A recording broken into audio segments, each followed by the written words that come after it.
Hello, it's Henry, Blue Review. I'm back in the really green room. I think I'll find some new settings in the future. Maybe a black backdrop.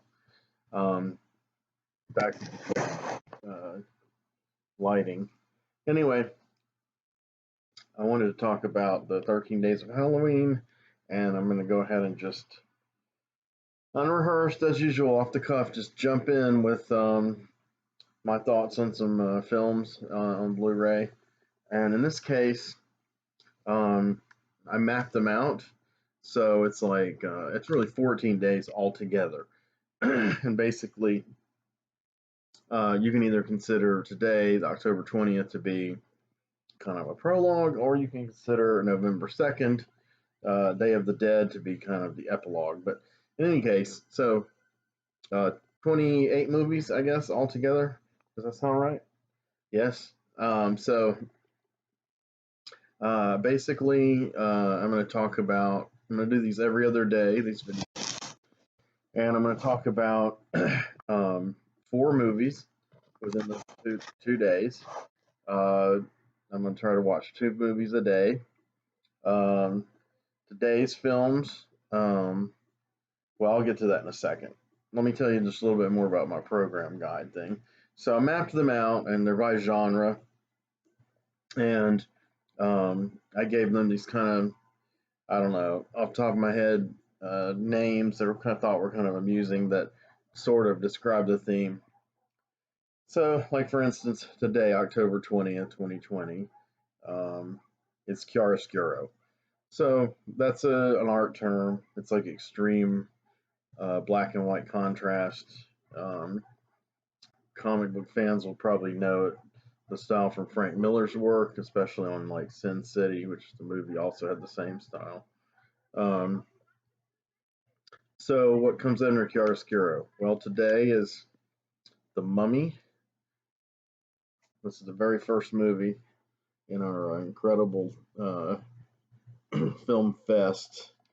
Okay, so this is The Mummy. I don't know if you can see this too well. This is a really nice steel book with a see-through plastic slipcase. Um, and this art is by Alex Ross, who does like a lot of painted, like realistic, comic book art of superheroes. I'm sure a lot of you probably know his work from comic books like Marvel's or Kingdom Come, or even like his work on Flash Gordon, the DVD cover.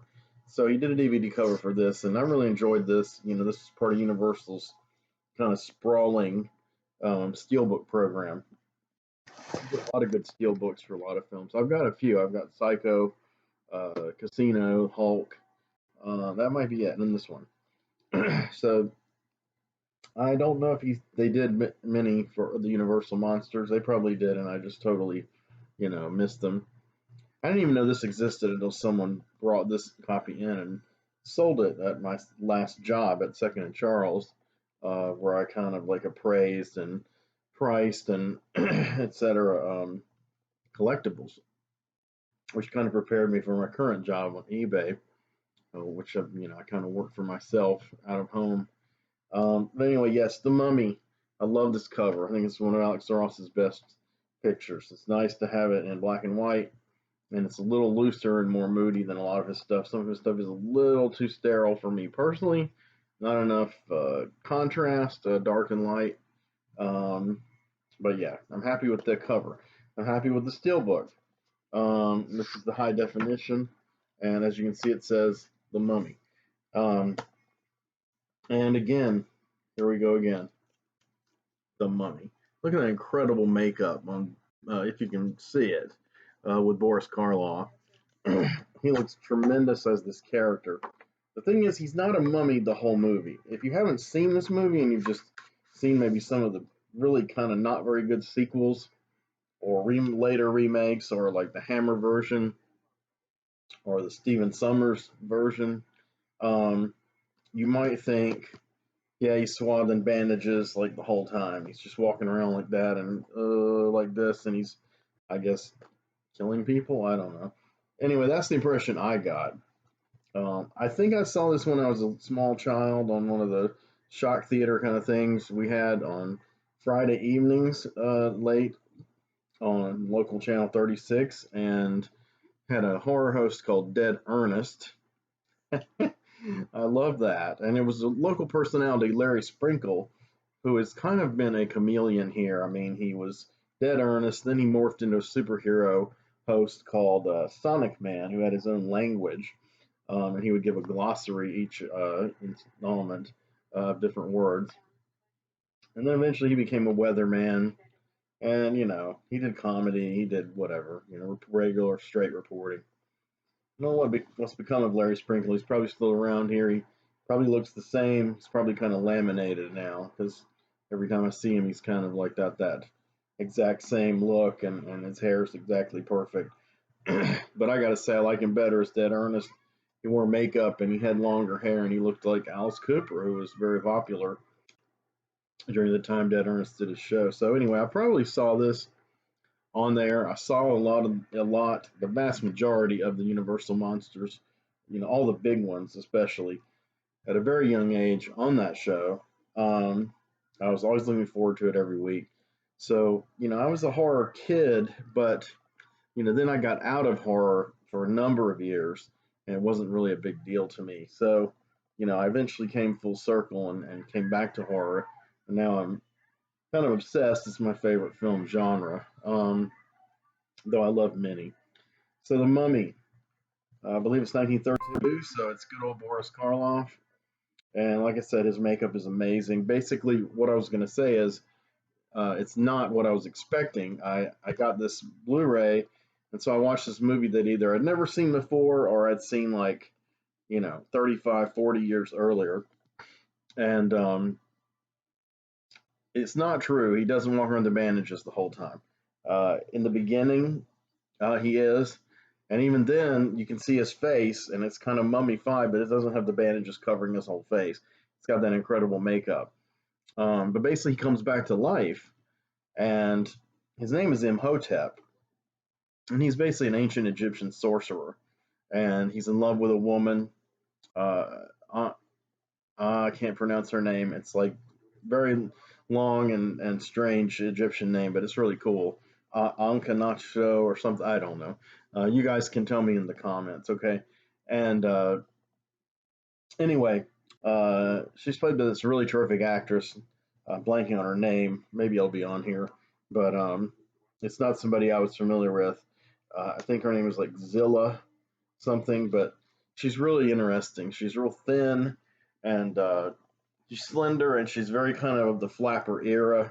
I mean, this was still the early 30s, and there's kind of an erotic thing. I mean, she's not really a very curvy woman, but she's like very scantily clad toward the end with the Egyptian outfit and the headdress, and she looks just cool as fuck and kind of sexy. Um, and this is kind of one of these doomed romance, kind of eternal, immortal reincarnation deals. Well, much like Bram Stoker's Dracula or Candyman, and I love it. I think it's one of the best of that type. I was talking to my friend Tim Tolbert about that yesterday, and we were comparing all those. And horror romances, these doomed tragic romances, maybe not even horror, but just tragic doomed romances, is one of my favorite kinds of stories uh, to watch and film and to read about, and I've written my share of them. So I've probably lived my share of them. So essentially, he wants her back. She's reincarnated as this modern day woman, and this woman's pretty cool, but unfortunately, this cat whose father was one of, I believe, the archaeologists who, you know, stumbled upon Imhotep. This cat is played by David Manners, who was in The Black Cat. David Manners is, from what I understand in recent times from reading magazines like Scarlet Street, he was a pretty cool guy. He was gay in real life. Of course, he was, closeted in the 30s. And so he played kind of a romantic guy, and he was kind of like a jokester.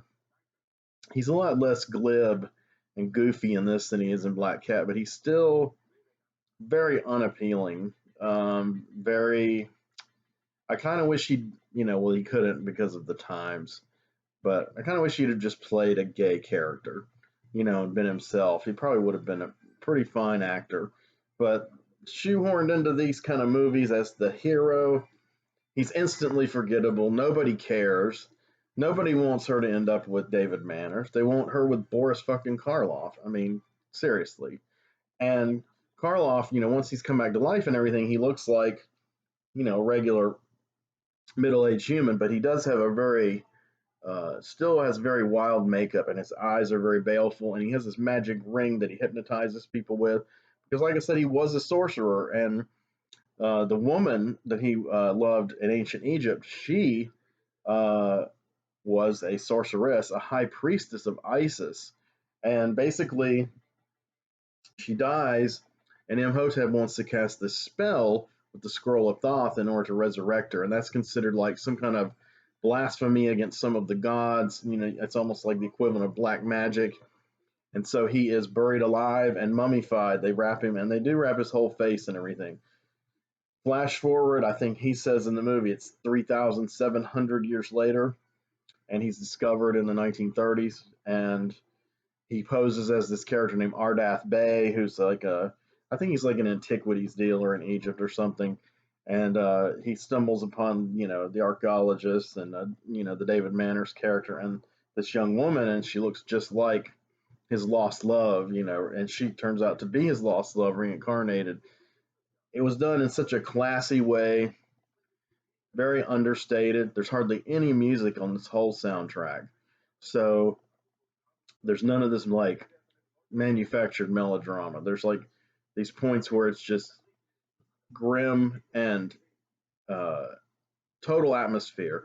Directed by Karl Freund, who is a cameraman and cinematographer, I believe, who left Nazi Germany to come live in, well, pre-Nazi Germany, but on the way to it, to work in Hollywood. And he's great. I mean, this is amazing. This is, I guess, his masterwork as a director.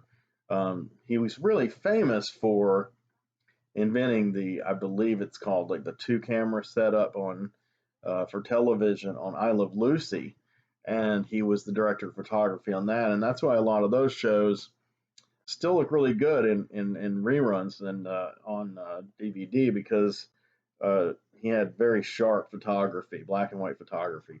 And in this movie, I forgot the name of the director of photography, but Freund gets this guy to just create this amazing atmosphere.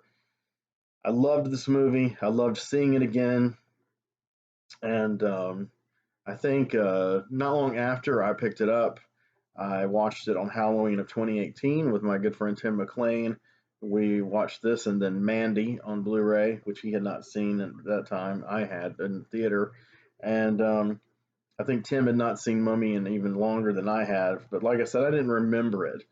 And it was really a refreshing. I think my friend Tim Tolbert said it was one of the more misunderstood of the Universal horrors, and I think that's true. Watch it for what it is, and it's really a classic. Anyway, so I followed that up today with VAMPYR. I believe I'm saying that right, by Carl Theodore Dreyer. This one is also 1932 in Germany, though. It's a German film, and this guy's, Dreyer is a classic towering figure in filmmaker world. And prior to this, he was known for Passion of Joan of Arc, which is just some startling movie from like I believe 1928 with incredible acting from the lead actress. And later, he did movies that were equally famous and well regarded, like I believe Ordette and Day of Wrath. I've seen Day of Wrath. More conventional, but still very powerful and still kind of skirting these kind of areas of kind of these dark areas because it kind of deals with a little bit of witchery and stuff, or people falsely accused of witchery. In this one, though, the supernatural is very real, and even though there's minimal special effects, there's minimal, you know, actual vampires walking around with teeth, fangs, but all the signs are there, and a lot of the scenes in this movie, Alan Gray, the main character, he is researching. So a lot of these are like they're showing the books, or they're seeing them in German, and there's also a version where they're translated on this Blu-ray, and we're seeing what he's reading, and it basically is lore. It's like ritualistic, occult lore related to vampires, and a lot of it's stuff that I had not encountered in any other sources. So I'm not sure if it's endemic to Dreyer or it's just more ancient stuff that didn't get popularized by Bram Stoker and onward. I want to say it's probably the latter because this is based on a story Through a Glass Darkly by Sheridan Le Fanu, uh, who of course is known for Carmilla and kind of the inventor of the lesbian vampire indirectly subgenre. A lot of movies have been based on Carmilla, and a lot of movies have been based on Through a Glass Darkly, and the collection of stories Through a Glass Darkly that includes these two stories. And yeah, this is just amazing. I really need to probably one day track down and read um, Sheridan Le Fanu. I've never actually read this person's writings. I have read Dracula a few times, and I really think it's a great novel. Um, but there were others. There's Barney the Vampire, and I think by Polidori, and there's various early, vampire tales that came out either before Bram Stoker's Dracula, slightly before, or slightly after. And anyway, this movie is, speaking of atmosphere and black and white, this is dripping with black and white photography, dripping with atmosphere, chiaroscuro compositions galore. And as it moves along, there's like some really shocking kind of scenes and just genuine scenes of terror, like on the characters, etched on these people's faces, sheer terror. And I think one old guy, pretty much, he dies of terror. And just a lot of iconic shots in this movie. A lot of things that you'll remember the images for a long time afterwards. I first rented this in 1992. It was a really bad, kind of washed out print, and that actually made it really even creepier for me. So when I first saw this version, I did not see it in all those years, but I remembered loving it. So when I first watched this Criterion Collection version, I was kind of like, which I bought, by the way, from the same collection that I got The Mummy. A gentleman liquidated his entire collection of toys and DVDs and Blu-rays and books and comics in order to get married. And so I ended up purchasing, with my employee discount over a period of a few months, 75 of his Blu-rays. And so that I didn't have a whole lot of Blu-rays before then, but that kind of, got me going on my current library, which, I'm kind of slowing down on now. But um, to get to the roundabout, uh, in a roundabout way to get to what I'm trying to say, is that at first the print was so clean, I felt like it almost lost a little bit of the atmosphere. But that was just me being old school and preferring the grainy whatever. And I'm not a purist or an inherent like that. I mean, I don't think that these older films have to have that look, in order to be legitimate. I don't think they have to look like a washed out videotape. I know a lot of us have fondness for those looks because that's how we first encountered them, and we really didn't know how they were intended to be seen. And there's debate back and forth over how are these films debated how are these films intended to be seen. Um, well, I really think Vampire is probably how he intended to see it because upon revisiting it a few months ago, I got kind of hooked on it. And then this time around, I watched it twice in a row. And I think it has just the right amount of grain. I think the soft focus shots are really nice and they're kind of hazy and, almost like this thing that I'm shooting. And I don't know, it's very moody. And then where there's clarity needed and extreme contrast with deeper blacks, you have that. So I'm happy with this package. I mean, it's got like, the original story in it. It's got like a booklet. This is like a super duper duper deluxe vampire, which every home should have. And yeah, why not? So anyway, let me move along real quick here. Tomorrow, I'm going to be watching, which is about to be today, October 21st. I'll be watching two other titles, and my kind of catchphrase for this one is Divine Feminine. And they're very different films from each other, but they were both basically about an ingenue protagonist who goes on kind of a journey into darkness, and a lot of it's the darkness within themselves, but they're totally different in terms of tone and the country of origin, the time frame they were made. So I'm going to talk briefly about a little bit of these, and actually I just put on one of them, the first of the two I was going to watch for the 21st. It's almost the 21st here. I've already put on the first, and it's playing in the background here, and that is The Fan, or Der Fan, by Eckhart Schmidt, 1982. And Mondo Macabro did a great Blu-ray of this. This movie just blows me away. It's just like this teenage girl who's obsessed with this deadpan, new wave, kind of soulless pop star who does this kind of robotic electronic music, and his name is only R, the letter. He's played by a real life singer of this style of music. I forgot the guy's name, but he has a group called Rheingold, which does the music for the film that's supposed to be R's music, and also incidental soundtrack music.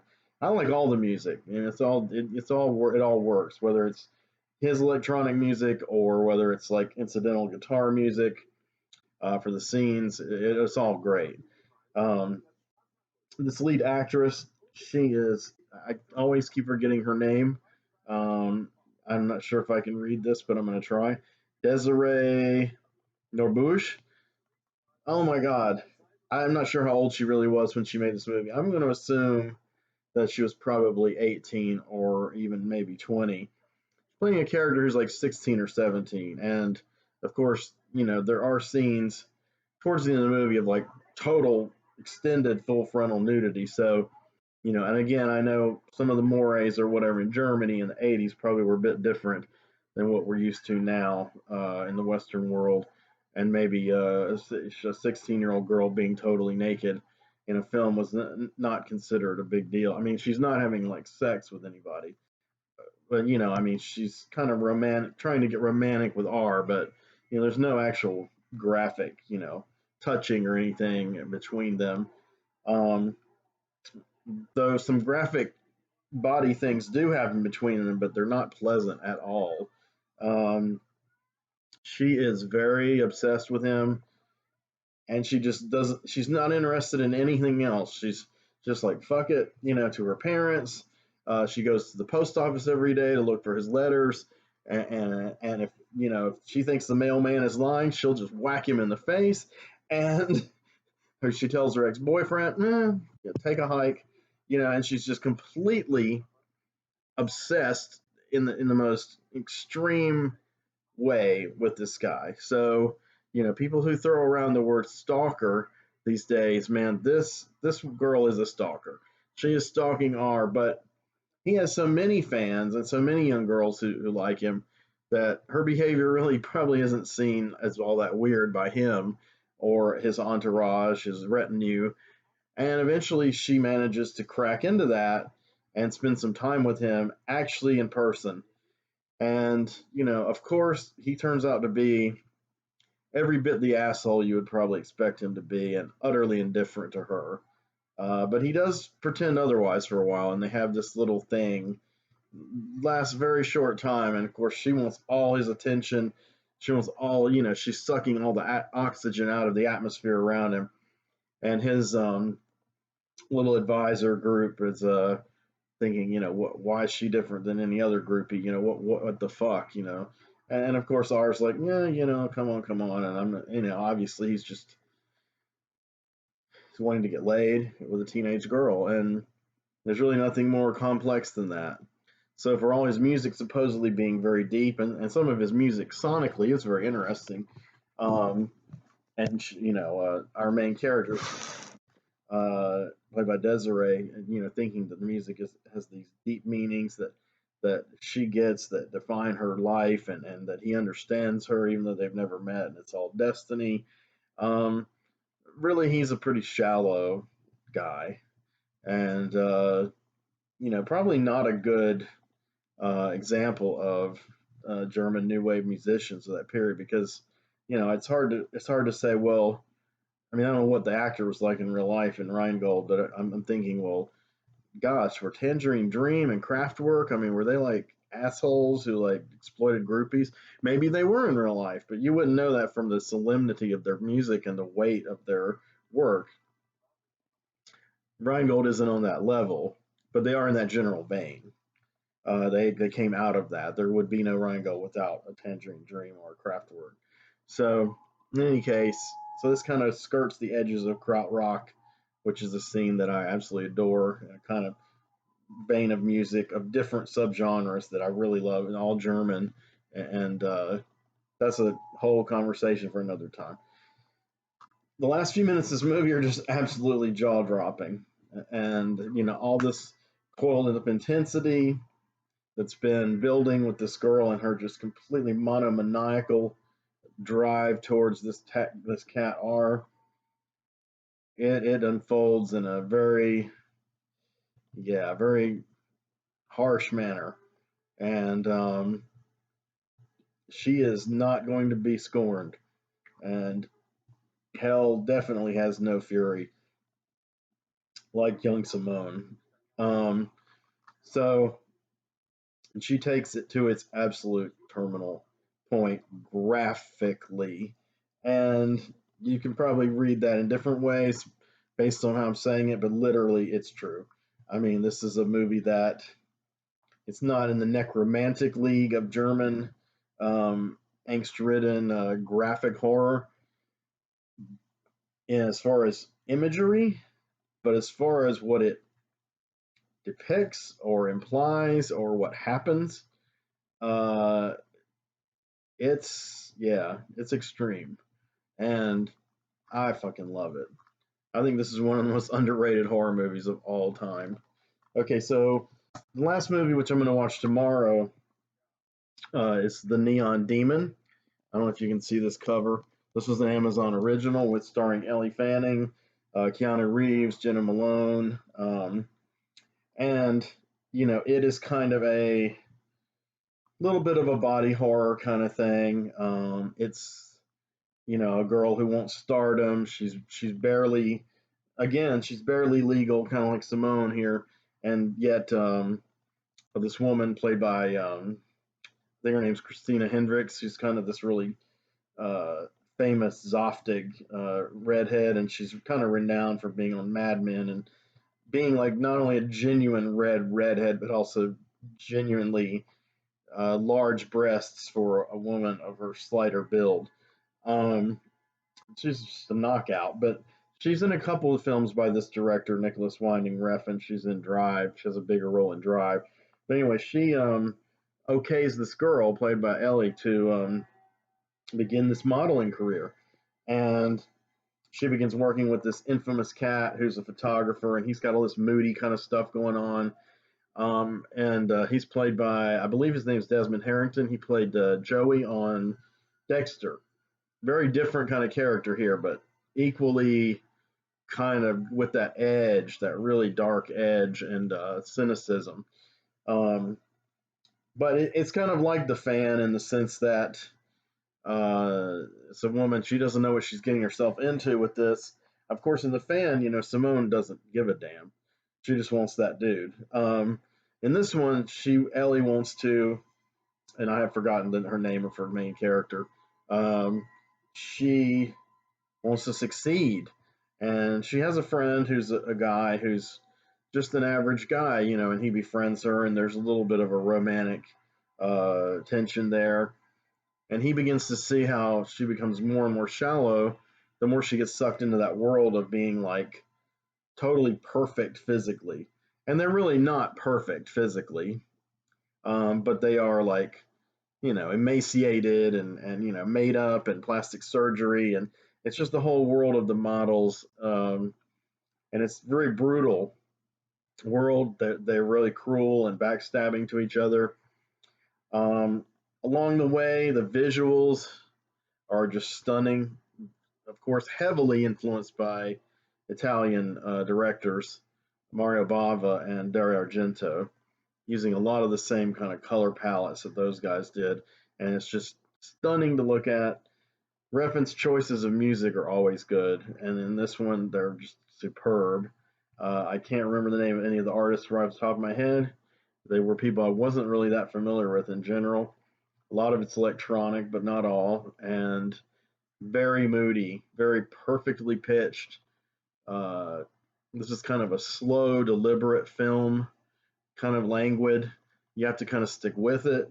The only character who's really somewhat animated, maybe not the only one, but the one who's memorably somewhat animated is Keanu, and he plays just this perverse, sick hotel owner, and his performance is pretty hilarious. Um, One of his better parts, I have to say. Small, but definitely dead on, and I get why they cast him. He's the biggest star in the movie, really. But Jenna Malone's in it, and her character is extremely obnoxious and has kind of a thing for our main girl. And eventually, I mean, it takes almost the whole movie, but you begin to see that there is an even more horrific undercurrent to this than maybe you suspected.